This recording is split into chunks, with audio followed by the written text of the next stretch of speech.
Всем привет! Меня зовут Вероника, и сегодня для вас я подготовила вот такую вот очень красивую модель следков. Вяжутся они совсем легко, а выглядят очень красиво и эффектно. А в данном узоре можно сочетать сколько захотите цветов. У меня в данном узоре сочетаются 3 цвета. Вы можете использовать от 2 цветов и более. Раппорт данного узора в высоту составляет 4 ряда, а в ширину главное, чтобы ваше количество петель делилось на 2. Данные следки я вязала из пряжи Alizella на Gold Classic. Метраж данной пряжи в 100 граммах 240 метров. Состав 51% акрила и 49% шерсти. Вязала спицами я номер 3,5 мм. Прежде чем приступить к вязанию такой вот красивой модельки следков, давайте разберемся с принципом ее вязания, чтобы вы смогли связать на любой размер ваши ножки. Данная модель следков идет без шва на подошве. Шов у нас один по передней части следка, но шов аккуратный, совершенно незаметный. Очень красиво все смотрится. И второй шов по задней части следка. Тоже все красиво, аккуратно выглядит.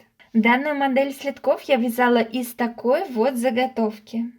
Ширина данной заготовки 20 сантиметров. Вот это вот расстояние будет стандартным. Эта ширина является вот этой вот высотой нашего следка. Вот она у нас идет. А именно высота нашей заготовки регулируется под каждый размер индивидуально. Я свои следки вяжу на размер ножки 36. Я сбоку оставлю таблицу, где для каждого размера ноги соответствует своя длина стопы. Для 36 размера соответствует длина стопы 23 сантиметра. Я от 23 сантиметров отниму 10% на растяжение, так как пряжа очень хорошо тянется. И это у меня получается 20,7 сантиметра. Если округлить в большую сторону, моя высота заготовки должна получиться 21 сантиметр. Но как вы можете заметить, именно к мыску я делала убавление петель. И как нам понять, с какого места начать делать именно это убавление петель? Вот это вот расстояние, оно также будет стандартным для любого размера взрослых следков. Получается, на убавление петель я буду отдавать 4,5 сантиметра. От 21 сантиметра я отнимаю 4,5 сантиметра. Это наши убавки. Получается, обычным ровным полотном я должна провязать 16,5 сантиметров. Если у вас при вывязывании вот этого ровного полотна будет на полсантиметра больше либо меньше, тогда, соответственно, ваши убавки также на полсантиметра будут больше либо меньше. Здесь главное, чтобы получить общую высоту 21 сантиметр. Вы больше ориентируетесь не на мое количество вывязанных раппортов, а именно, чтобы вы вывязали необходимые для вас сантиметры, для того, чтобы определиться, сколько нам нужно набрать петель для того, чтобы получить ширину данного полотна 20 сантиметров. Вы можете связать небольшой образец с данным узором и измерить плотность вашего вязания.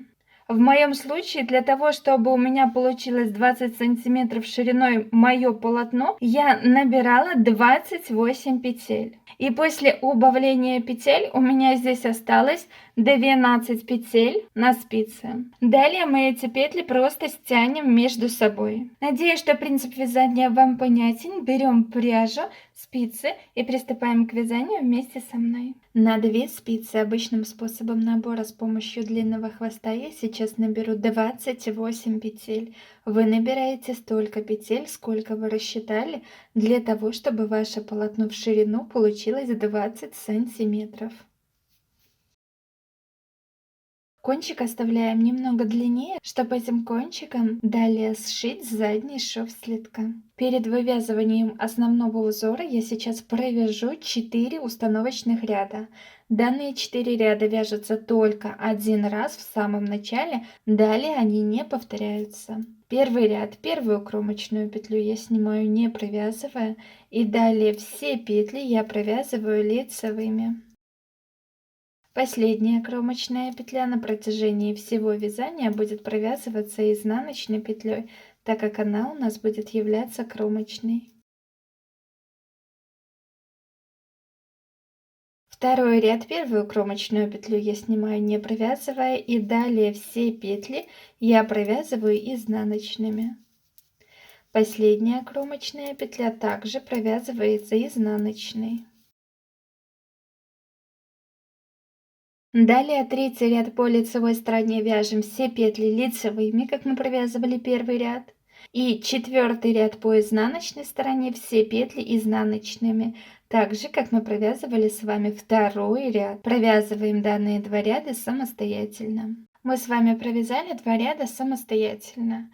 В итоге у нас сейчас провязано 4 ряда, и эти все 4 ряда у нас считаются установочными. Далее мы будем начинать вывязывать основной узор наших следков. Основной узор у нас состоит из 4 рядов. Данные 4 ряда мы будем повторять, только менять цвет рабочей нити. Получается 4 ряда сейчас мы с вами провяжем ниточкой желтого цвета. Далее эти же 4 ряда мы с вами провяжем только нитью белого цвета и так далее. Я сейчас возьму нить желтого цвета, и именно желтым цветом я провяжу данные 4 ряда. Первую кромочную петлю я провяжу лицевой, так как у меня меняется цвет нашей рабочей нити. Далее начинаем вывязывать раппорт нашего узора. Одна лицевая петля. Далее мне надо спуститься на 3 ряда вниз. То есть вот смотрите, первая протяжка, вторая протяжка и третья. Спускаюсь на 3 ряда вниз, подхватываю нить желтого цвета и вытягиваю петельку на уровень нашего вязания вот таким вот образом. Далее провязываю 2 лицевые петли. Теперь обратно спускаюсь вниз на 3 ряда между петлями. Первая протяжка, вторая и третья. Ввожу спицу на 3 ряда ниже, подхватываю рабочую желтую нить и вытаскиваю вот такую вот петельку. Повторяем. 2 лицевые петли. Спускаюсь вниз на 3 ряда, подхватываю ниточку желтого цвета и вытаскиваю вот такую вот длинную петельку на уровень нашего вязания. Данные 3 петли мы повторяем до конца ряда. 2 лицевые, спускаюсь вниз на 3 ряда, подхватываю рабочую нить и вытаскиваю вот такую вот длинную петлю. 2 лицевые, 1 петля из протяжки. 2 лицевые, 1 петля из протяжки. И таким образом я буду вязать далее.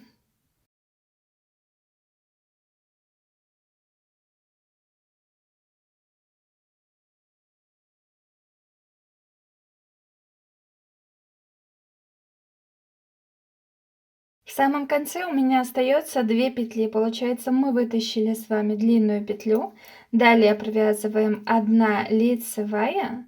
И последняя кромочная провязывается изнаночной петлей. Получается, в серединке у нас между вот этими вот длинными петлями по 2 петли, а в конце, в самом, перед кромочной петлей и в самом начале, после первой кромочной петли, у нас по 1 петле. Вот таким вот образом вяжется первый ряд раппорта нашего узора. Второй ряд, первую кромочную петлю я снимаю не провязывая, и далее вяжем, смотрите, каким образом. Все изнаночные петли, которые у нас идут на спице, мы так и провязываем изнаночными петлями. Все петли вот эти вот длинные вытянутые, мы их будем снимать не провязывая рабочую нить перед работой. Получается, у меня идет далее 2 изнаночные петли, 1 петлю снимаем не провязывая рабочую нить перед работой. 2 изнаночные петли, петлю снимаем не провязывая. 2 изнаночные петли, петлю снимаем не провязывая. И таким образом мы вяжем весь второй ряд.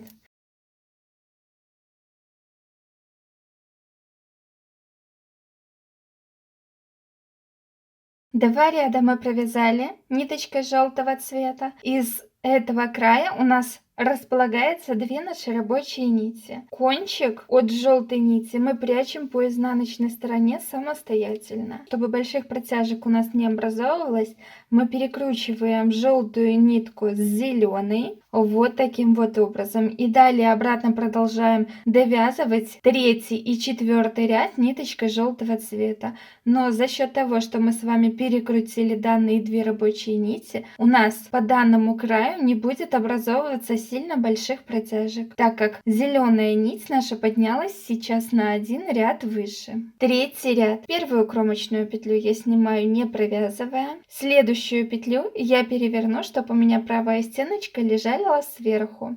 И у нас сейчас идет, получается, одна обычная лицевая петля, далее вот эта вот длинная петля идет, и сразу за ней обычная лицевая петля. Изначально я провязываю вот эти вот две петли, то есть одна обычная и вторая длинная петля, одной лицевой за верхние правые стеночки, вот таким вот образом. Далее левой спицей подхватываю одну дужку петли, длинной именно петли, но смотрите, чтобы данная вот эта вот длинная петля не получилась у вас перекрученная.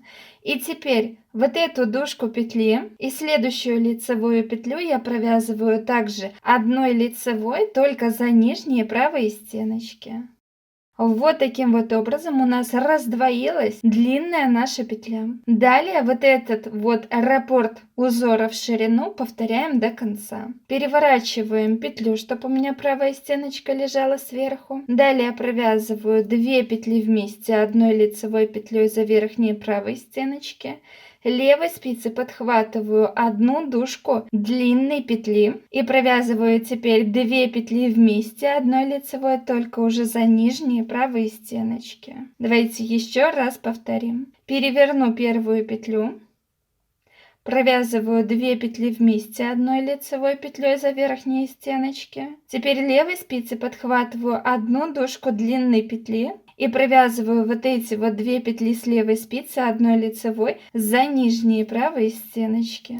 Вот такой вот рисуночек у нас с вами получается. Далее провязываем самостоятельно весь наш ряд. Вяжется он очень легко и очень быстро.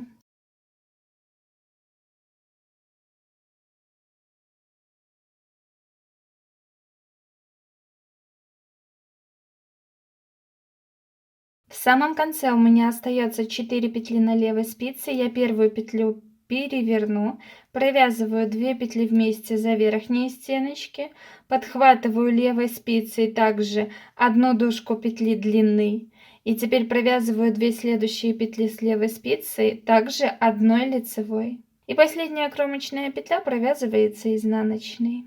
Таким образом мы с вами провязали третий ряд нашего раппорта узора. Далее четвертый ряд по изнаночной стороне. Первую кромочную петлю я снимаю, не провязывая, и далее все петли я провязываю изнаночными. Мы с вами провязали один раппорт узора в высоту, который состоит у нас из 4 рядов. Далее мы повторять будем данные 4 ряда только разными цветами. Получается, если посмотреть на готовом слитке, мы с вами провязали одну зеленую полосу, которая у нас состояла из 4 установочных рядов. И далее уже раппорт узора желтой нитью. Также 4 ряда в высоту. Далее берем ниточку белого цвета и провязываем эти же 4 ряда только ниткой белого цвета. И далее повторяем 4 ряда зеленого цвета, 4 желтого, 4 белого.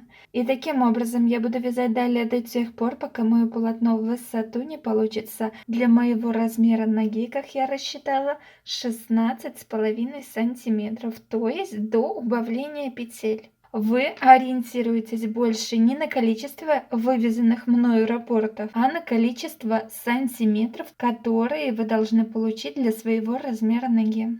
Я буду вывязывать 12 вот таких вот полос. Получается, первая полоса я буду считать зеленая установочная, вторая желтая, третья белая, четвертая зеленая, пятая желтая, шестая белая, седьмая зеленая, восьмая желтая, девятая белая, 10 зеленая, 11 желтая и 12 белая. Встретимся, когда я вывяжу основное свое полотно до убавления петель. 2 полосы я провязала, далее 10 полос, чередуя цвета, я провяжу самостоятельно.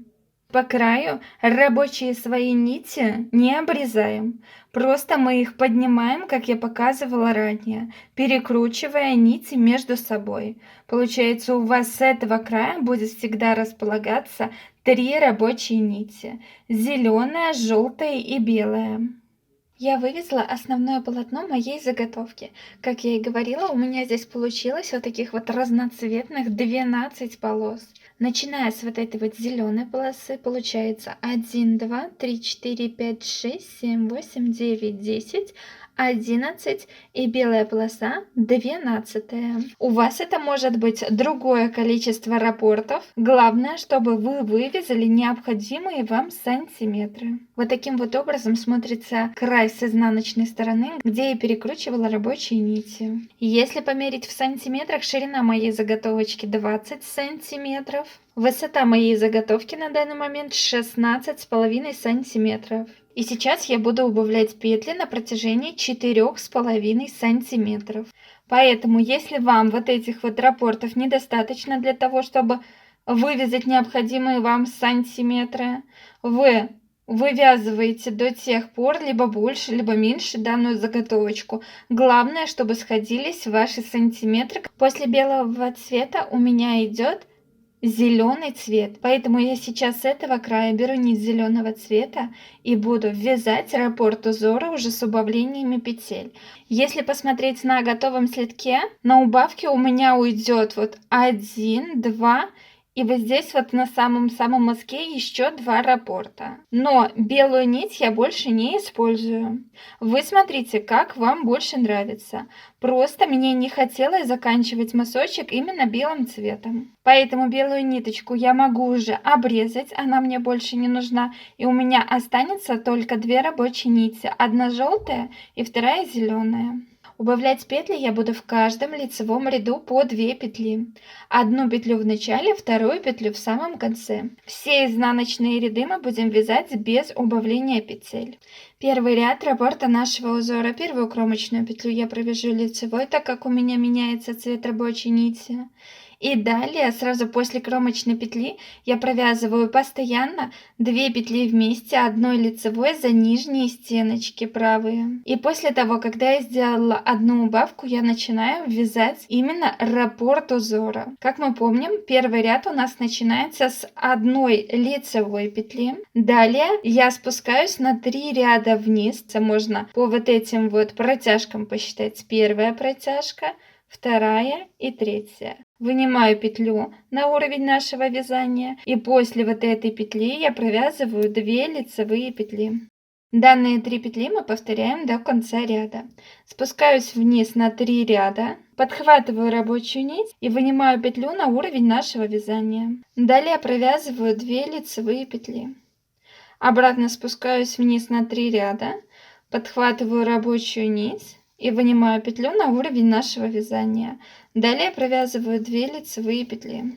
И таким образом я продолжаю вязать далее, до тех пор, пока у меня на левой спице не останется 4 петли. Я провязала до того, пока у меня на левой спице не осталось 4 петли. Получается, длинную петлю я сейчас только что выняла из протяжки. Далее я провязываю 1 лицевая петля. Следующие 2 петли перед кромочной я разворачиваю, чтобы у меня правые стеночки лежали сверху. И провязываю за верхние правые стеночки 1 лицевой петлей с наклоном вправо. Последняя кромочная петля постоянно провязывается изнаночной. Таким образом мы с вами убавили 2 петли. Одну петлю в самом начале, сразу после кромочной петли провязали 2 петли вместе с наклоном влево. И вторую петлю в самом конце. Перед последней кромочной петлей провязали 2 петли вместе с наклоном вправо. Далее второй ряд раппорта нашего узора. Первую кромочную петлю я снимаю, не провязывая. Далее 2 изнаночные петли. Одну петлю снимаю, не провязывая рабочую нить перед работой. 2 изнаночные, петлю снимаем, не провязывая.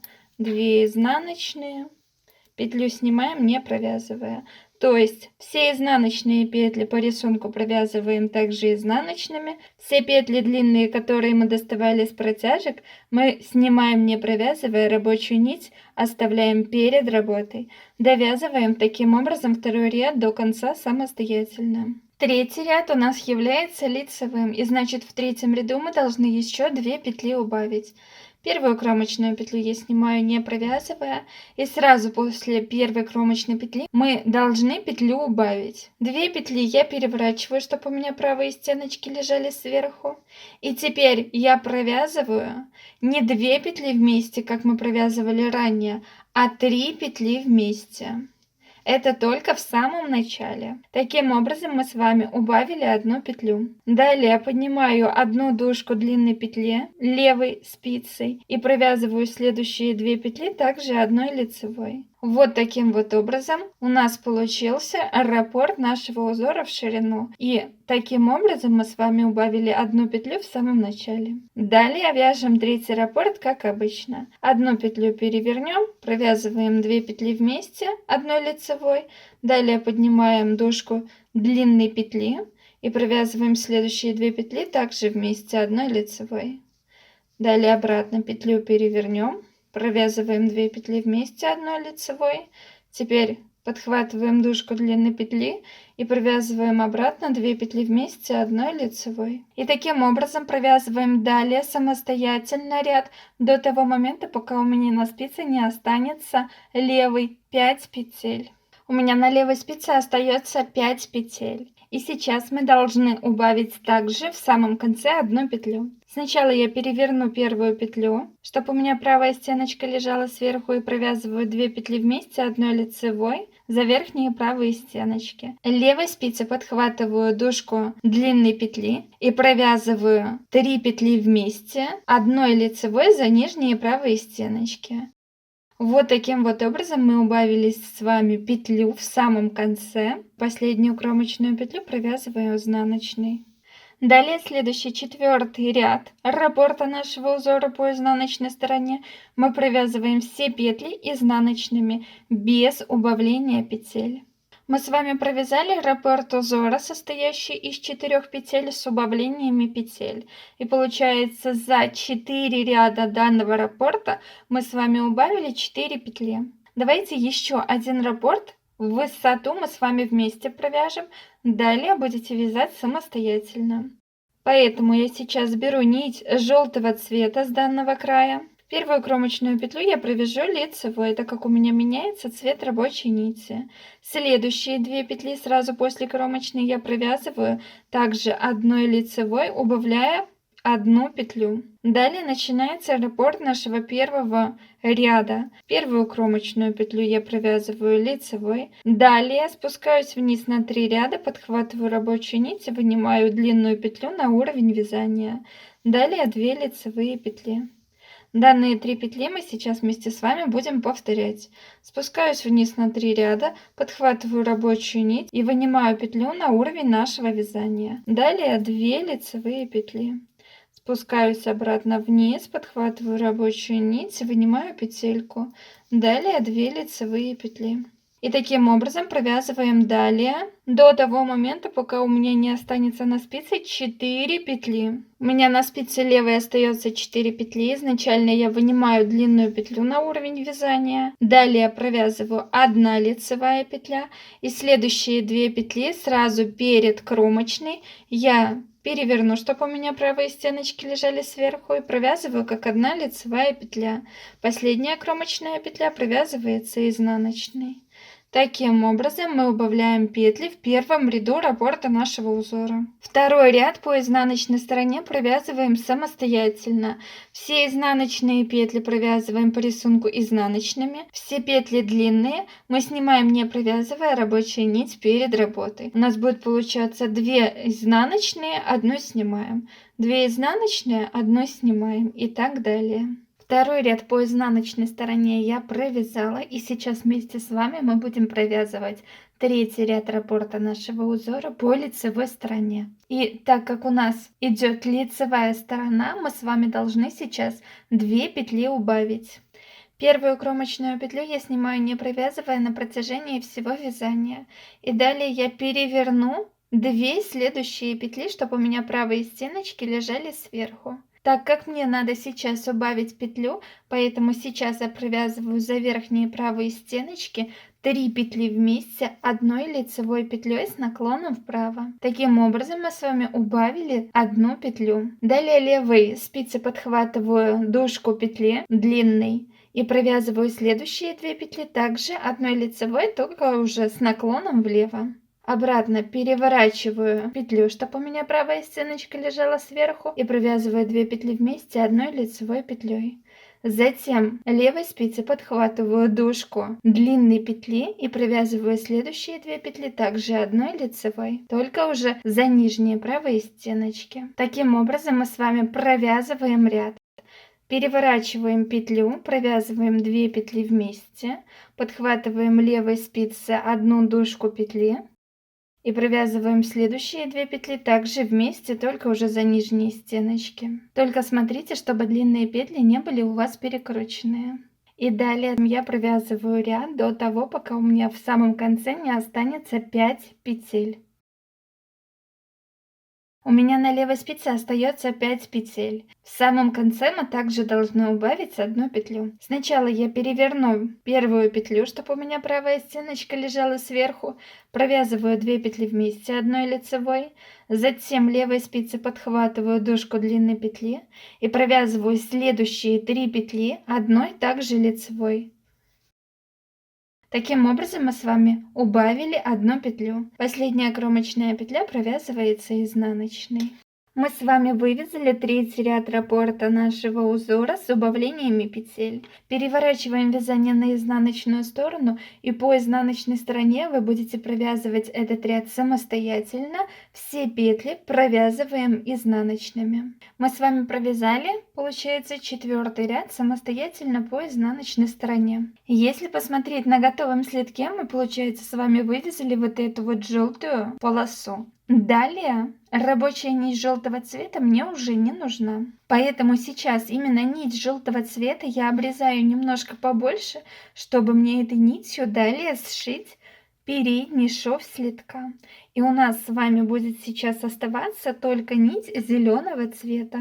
Далее, таким же образом, как мы с вами только что провязали 2 раппорта в высоту с убавлениями петель, я сейчас ниточкой зеленого цвета, это наш мысочек получается, провяжу еще 2 раппорта в высоту, именно нитью зеленого цвета, также убавляя петли в каждом лицевом ряду по 2 петли. Я самостоятельно провязала 2 раппорта с убавлениями петель. Получается 1 раппорт 4 ряда и 2 раппорт 4 ряда. В каждом лицевом ряду я убавляла по 2 петли. И у меня сейчас на спице осталось 12 петель. Рабочую нить зеленого цвета мы обрезаем также немножко побольше, чтобы стянуть между собой вот эти вот петли и сшить вот этот вот именно зеленый шов. У вас сейчас должно будет остаться 1 зеленая нитка, 1 желтая, которую мы будем сшивать передний шов следка, и 3-я в самом начале, когда мы набирали петли, нить зеленого цвета. Все остальные кончики мы спрячем по изнаночной стороне самостоятельно и обрежем. После того, как вы спрятали все необходимые кончики, мы сейчас вставляем вот эту вот зеленую нить нашу рабочую в иголку с широким ушком. Вот получается наша нить зеленого цвета. Мы заготовку переворачиваем на изнаночную сторону, и на иглу мы переснимать сейчас будем все вот эти вот петли. То есть вот рабочая нить, а мы с этой стороны будем переснимать петли на иглу. Вот таким вот образом. После того, как мы пересняли все петли, просто нить затягиваем. Вот таким вот образом выглядит наш мысочек. Далее с изнаночной стороны я еще по кругу прошью все петли, чтобы никаких дырочек у нас не было. И сейчас вот именно этой ниткой я сошью зеленую часть следка. Смотрите, каким образом я буду сшивать данный шов. Получается, я сшиваю не закромочные вот эти вот дужки петель, а внутренние дужки, которые располагаются между кромочной и следующей лицевой дорожкой. Вот эти вот внутренние дужки петель, как с одной, так и со второй стороны. Получается, ввожу иголочку снизу вверх за внутренние эти дужки с одной стороны и таким же образом со второй стороны. Далее обратно ввожу иголочку за внутренние дужки, которые располагаются между кромочной дорожкой и следующей лицевой дорожкой с одной стороны и таким же образом со второй стороны снизу вверх вводим иглу. Здесь главное, чтобы желтые нити сшивались желтыми, зеленые с зелеными. Далее сшиваем всю зеленую часть самостоятельно до конца. После того, когда мы сшили именно зеленую часть слитка, мы рабочую нить выводим на изнаночную сторону, закрепим по изнанке и обрежем. Вот такой вот шовчик у нас с вами получился. Далее я сейчас сошью задний шов, а потом вернусь к этому переднему шву и закончу сшивать передний шов. Это для того, чтобы можно было слитки примерять на ногу и смотреть, как вам он сидит по ножке, насколько длинный шов нам надо будет делать. Поэтому я уже ввела иголку в данную рабочую нить и будем сшивать задний шов слитка. Сшивать данный шов мы будем таким же образом, как мы сшивали передний шов. Изначально я ввожу иголочку за 2 дужки кромочных петли. Это для того, чтобы соединить данные два края. И теперь получается, ввожу иголочку за 2 лицевые дужки петли, сразу которые идут за кромочной дорожкой. Снизу вверх ввожу иглу с одной стороны. И таким же образом со второй стороны. С одной стороны за 2 дужки петли, которые располагаются сразу за кромочной дорожкой. И таким же образом со второй стороны. С одной стороны. Со второй стороны. С одной стороны. И со второй стороны таким же образом. Вот такой вот шов у нас красивый и аккуратный с вами получается. Далее сшиваем шов самостоятельно до того, пока у меня здесь не останется примерно 8 петель. Далее, чтобы пяточка у нас не была острая, мы просто между собой данные петли стянем. Далее мы шов разровняем, чтобы ничего не стягивало наше полотно. Теперь иголочку вводим в каждую кромочную петлю вот таким вот образом и стягиваем данные петли между собой. Далее иглу выводим на изнанку, закрепим нить по изнаночной стороне и спрячем. После того, как мы сшили полностью весь задний шов, сейчас я иглу ввела в нить желтого цвета и закончим сшивать передний наш шов. И чтобы понять, сколько именно сшивать данный шов по передней части слитка, мы сейчас заготовку мерим на ногу и смотрим, насколько длинный наш шов должен быть для того, чтобы ножка хорошо проходила в данное отверстие, но и следок при этом не спадал с ноги. Примерно вот это отверстие, куда должна входить ваша ножка, должно составлять 11 сантиметров. Но если есть такая возможность примерить следок на ногу, тогда обязательно примеряем. И именно длину шва регулируем для себя индивидуально. Я буду сшивать до второй моей белой полосы. То есть вот этот вот весь шов я буду сшивать ниткой желтого цвета. Получается, ввожу иголочку снизу вверх за дужки, которые располагаются между кромочной косичкой и следующей лицевой дорожкой. Желтые дужки петель. С одной стороны, со второй стороны таким же образом. Обратно с одной стороны именно желтые дужки петель. И со второй стороны. Иголочку не забываем вводить снизу вверх. С одной стороны. И со второй стороны. И здесь главное, чтобы вы подхватывали только желтые дужки петель. Желтую полосу мы с вами сшили. Теперь вводим иголочку в зеленую полосу. Дужки петель, которые располагаются между кромочной дорожкой и следующей лицевой дорожкой, снизу вверх, с одной стороны, и таким же образом со второй стороны. С одной стороны именно зеленые дужки петель, и со второй стороны. Таким образом вы сшиваете полностью весь шов. Я буду сшивать до вот этой вот включительно белой полосы. Вы сшиваете данный шов, чтобы ваш следок хорошо на вашей ножке сидел, не спадал, но и нога хорошо проходила в двойное отверстие. Встретимся, когда сошьем вот этот вот полностью шов, таким же образом, как только что мы с вами сшивали. Вот таким вот образом выглядит аккуратно передний наш шов. После того, когда вы сшили шов, мы шов разровняем, потянем в разные стороны, чтобы ничего не стягивало наш следок. Затем по изнанке данную нить закрепим и обрежем. И вот такой вот красивый результат у нас с вами получился. Но мне еще нравится, когда сделана обвязка по данному краю. За счет данной обвязки вот это вот полотно точно уже никуда крутиться не будет, так как сейчас оно чуть-чуть подкручивается, данный край. Следки у вас на полсантиметра увеличатся в высоту. Мне кажется, с данной обвязкой намного симпатичнее смотрятся следки.